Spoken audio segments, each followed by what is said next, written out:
France Bleu Lorraine. Côté expert, Céline Crouchy. 9h30 sur France Bleu Lorraine, côté expert. On va parler aujourd'hui de fatigue. Et oui, la fatigue se fait peut-être sentir au travail, à la maison. On n'a peut-être plus envie. Eh bien, on fait peut-être un burn-out. Paul Thérault, thérapeute, est avec nous ce matin et elle va tout nous dire sur ce fameux burn-out. Bonjour Paul. Bonjour. Alors Paul, on peut tous être fatigués à un moment donné. On peut tous. Est-ce qu'on fait tous des burn-out à un moment donné de la vie? Alors le burn-out avait effectivement une connotation professionnelle dans les années 80. C'est ce qui a été repéré. Peut-être un excès dans le travail qui pouvait conduire à ce phénomène de cramer, comme le dit burn-out. Aujourd'hui, force est de constater que le burn-out, même si c'est un mot peut-être utilisé plus souvent que ce serait nécessaire. En tout cas, c'est une vraie épidémie et ça ne se limite plus du tout au champ professionnel. On a aussi des burn-out parentaux, des burn-out étudiants, des burn-out autistiques. Voilà, tout le monde est touché. Des burn-out, vous m'avez dit en dernier lieu? Autistique. Autistique, c'est-à-dire quand on a une difficulté de type autisme, qu'on ne le sait pas ou qu'on le sait et qu'on le gère peut-être pas. Voilà, qu'est-ce que c'est que le burn-out? Le burn-out, c'est quand je vais plus loin que là où je pourrais aller, que ce soit dans le champ professionnel, dans le champ parental, étudiant. Quand je vais trop loin, à un moment donné, le corps va peut-être dire stop. C'est quand je dépasse mes limites. Quand je dépasse là où la vie veut m'emmener. On a l'impression que ce burn-out, on l'emploie maintenant un peu partout, un peu tout le temps. Et quand on entend quelqu'un nous dire, voilà, je fais un burn-out, on se dit, ouais, c'est bon, quoi. Ouais. Ben oui, jusque-là, elle a pas voulu entendre. Et son corps a dit stop, son mental a dit stop. Alors, bon, c'est pas banalisé pour les regarder dans le regard des autres. Quand on entend de burn-out de quelqu'un, on se dit bon, il a un coup de fatigue. Ouais, c'est justement ça la difficulté, c'est que c'est banalisé. Pour la personne, c'est autrement. C'est son corps qui prend les rênes et qui dit maintenant tu te lèves plus. Voilà. Alors ça se manifeste comment ce burn-out? Comment on diagnostique un burn-out? D'abord pour la personne, il y a quelque chose tout d'un coup qui se passe et qui la dépasse, qui peut l'emmener chez son médecin. Alors ça ressemble à je peux plus me lever, ça peut ressembler à pendant 2 heures de cours j'ai disjoncté, je sais pas où j'étais. Ah oui, carrément. Ça prend toutes sortes de formes. Ça peut ressembler à une crise de panique après avoir raccroché le téléphone. Voilà, des phénomènes très divers. Et après, c'est le médecin qui dira... Ce sont des phénomènes qui peuvent arriver de temps en temps, pendant longtemps, comme ça, sans qu'on s'en aperçoive forcément, sans qu'on diagnostique quelque chose. Disons qu'avant les phénomènes que je viens d'évoquer, il peut y avoir plein de signaux. Alors, comme quoi? Par exemple, on dort plus, on devient inefficace au travail ou dans toute autre situation. Voilà, toutes sortes de maux aussi, mal de dos, voilà. Comment on différencie ça avec une fatigue, j'ai envie de dire, liée peut-être à l'hiver, peut-être à la rentrée, d'un burn-out? C'est au fond de soi qu'il va falloir aller chercher. Est-ce que je suis pas en train de forcer pour aller dans une direction qui n'est pas la mienne? Voilà le message du burn-out. Donc on le disait, professionnel, familial, enfin dans toutes les sphères finalement. Oui. Familial, ça va se révéler de quelle façon? Une mère qui va craquer. Voilà, qui n'a plus envie finalement. Qui n'y arrive plus. Et c'est généré par quoi? C'est généré, que ce soit au travail ou à la maison, c'est généré par quoi? Alors, qu'est-ce qui se passe? C'est comme si à l'intérieur de nous, il y avait une part qui depuis toujours tient les rênes. Elle y va encore, elle y va encore et toujours. Et puis une autre part de nous qui est en souffrance et qui à un moment donné tire la sonnette d'alarme. Tire la sonnette d'alarme, et voilà, il faut faire attention à ces signes. Côté expert sur France Bleu, toujours en compagnie de Paul Thérault, thérapeute. Nous évoquons aujourd'hui un des mots du siècle, le burn-out. Alors Paul, nous avons défini un petit peu ce qu'était le burn-out, un dépassement des limites finalement, un corps qui dit stop. C'est ça. Burn-out, dépression, c'est quoi la frontière? On va dire que le burn-out, c'est typiquement un trop, qui va déclencher un stop. La dépression peut avoir toutes sortes d'autres causes. En tout cas, quand on a dépassé le stop, il y a quelque chose qui ressemble énormément à la dépression. Et oui. Et si on justement, si on n'entend pas ce stop, si on force Si on se dit, ben non, je dois m'occuper de mes enfants, je dois continuer le travail, j'ai trop de choses à faire, j'ai trop de contraintes. C'est ce qui se passe dans la plupart du temps. Les gens ne peuvent pas reconnaître ce stop et continuent.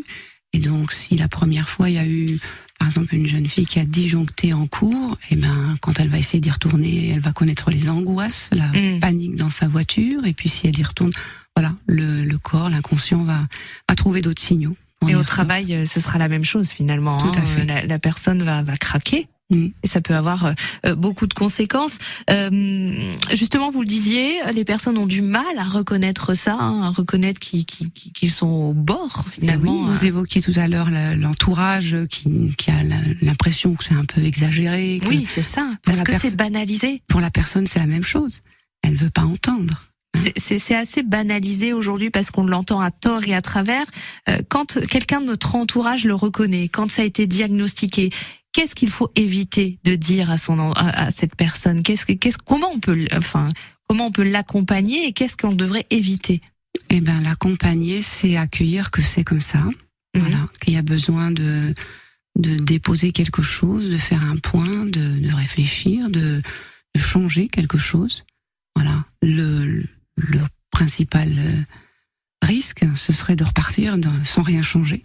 Les choses à éviter, les phrases à éviter. Que c'est exagéré, que ça va, vas-y encore, quoi. Ouais. T'es un peu fatigué. N'en fais pas trop. Ouais, voilà. Tu vas arrêter de te plaindre aussi. On travaille tous, on est tous fatigués. Voilà, c'est vraiment le genre de choses à éviter. Depuis la crise de la Covid, il y a une explosion, forcément. Vous le constatez. De tous les phénomènes de ras-le-bol, de limite, de non-sens, oui. Il y a une prise de conscience, en fait. Il y a une prise de conscience. Ça serait encore la moindre des choses, mais il y a surtout des limites qui se sont rapprochées et qui font que les gens peuvent craquer encore bien plus qu'avant. Comment trouver le courage de dire stop, de dire ouais non mais là il y a quelque chose, je m'arrête avec toutes les contraintes de la société. Comment trouver le courage? Je ne sais pas. Certains trouvent le courage de venir me voir, par exemple, et me dire je veux pas retomber. Alors c'est souvent des gens qui ont déjà connu. Je ne veux pas retomber. Voilà, donc ils ont le courage de venir faire une démarche, de venir voir quelqu'un.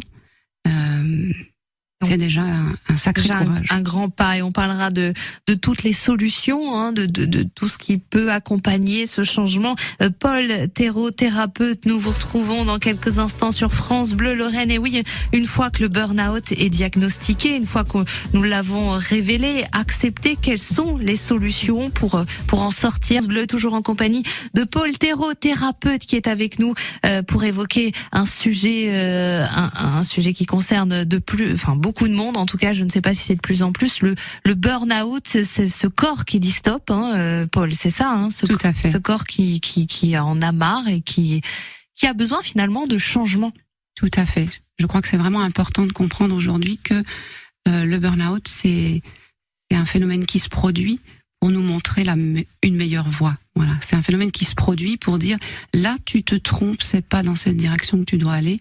Il y a quelque chose à changer. Alors évidemment, ça fait peur. Ben oui, puis ça fait peur parce que sortir des sentiers battus fait peur, mais aussi parce qu'on est dans une société de contraintes de factures, de contraintes de vie. Donc c'est compliqué de changer, de tout changer. Tout à fait, et c'est pour ça que souvent la personne ne veut pas l'entendre, le signal, et que ça va jusqu'à ce burn-out, ce craquage, on va dire. Voilà, il y a quelque chose à changer. Et tant que je me pose pas pour essayer de comprendre quoi, ça peut être dramatique. Voilà. Ça peut aller. Ce corps qui dit stop, justement, il faut l'entendre comme quelque chose qui arrive pour notre bien. Voilà. Une bonne nouvelle, un élan de vitalité. Voilà. Ça peut paraître bizarre, mais c'est cette part de nous qui est en souffrance et qui ne nous laissera pas tomber, parce que ce serait une mort psychique, et donc qui utilise des grands moyens pour se manifester. Donc à partir du moment où ce point arrive, qu'est-ce qu'on fait? Qu'est-ce qu'on fait, Paul? Eh ben, on se pose, voilà, on accueille que là pour l'instant, il n'y a plus grand chose de possible. on fait le deuil de la situation dans laquelle on était, le bilan, et puis on se laisse accompagner, peut-être, ce serait bien, à découvrir qui on est en fait, et qu'est-ce qui est important pour nous dans la vie, et si on prend ce temps, si on accueille, et ben petit à petit, il va émerger de nouvelles envies, de nouvelles idées. Alors ça, on peut le calquer sur la vie professionnelle, mais vous parliez tout à l'heure de burn-out parental. Dans cette situation, ça va être quoi? Une autre organisation de vie qui va se mettre en place? D'autres priorités, oui, je vais prendre l'exemple d'une étudiante. C'est prendre conscience que le projet de vie c'était pas le bon du tout en fait. C'était comme les parents, comme la famille, mais en fait moi je suis pas du tout, je serais différente de ça. J'aspire au fond à autre chose. Enfin, c'est difficile comme passage, c'est un passage par le fond.